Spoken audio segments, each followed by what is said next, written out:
আজ 3 দিন যাবৎ মেঘনা নদী থেকে অবৈধ বালি উত্তোলন বন্ধ। দনাগোদায় বন্ধ আছে প্রায় 13 দিন যাবৎ। এই অবৈধ বালি উত্তোলন বন্ধে সংশ্লিষ্ট কর্তৃপক্ষ, প্রশাসন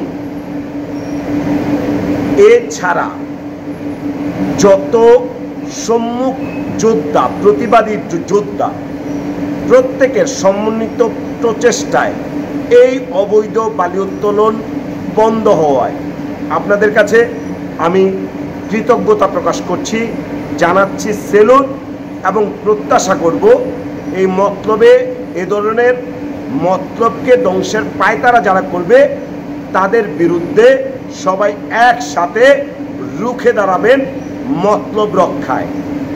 তবে পায়তারা চলছে, আবারও কেউ এই অবৈধ বালি উত্তোলন সিন্ডিকেটের প্রক্রিয়াটা সারার জন্য হুঁশিয়ার করে দিচ্ছি, আদৌ এই মতলবকে ধ্বংস করার যে অন্ধ খেলা সেটি আপনারা বন্ধ করুন, নতুবা মতলববাসী ঠিকই রুখে দেবে, যেটির প্রমাণ আপনারা ইতিমধ্যে পেয়েছেন।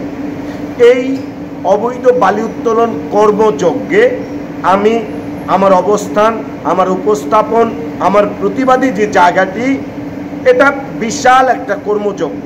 এখানে অনেক প্রকার আমার ব্যক্তিগতভাবে সিদ্ধান্তে ভুল হতে পারে, ক্ষমা চাচ্ছি আপনাদের কাছে ভুলের জন্য। বলতে চাই একটাই, চেষ্টা করেছি বন্ধ করতে এই অবৈধ বালি উত্তোলন।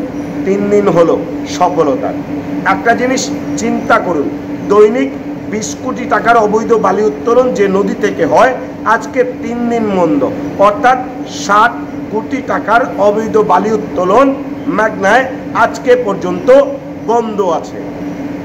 নিঃসন্দেহে এটি পৃথিবীর যেই কোনো শ্রেষ্ঠ কাজের মধ্যে এটি অন্যতম।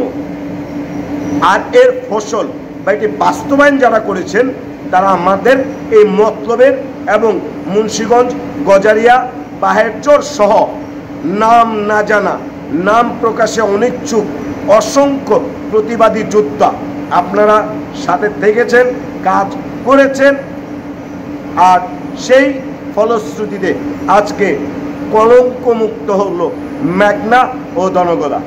ধন্যবাদ।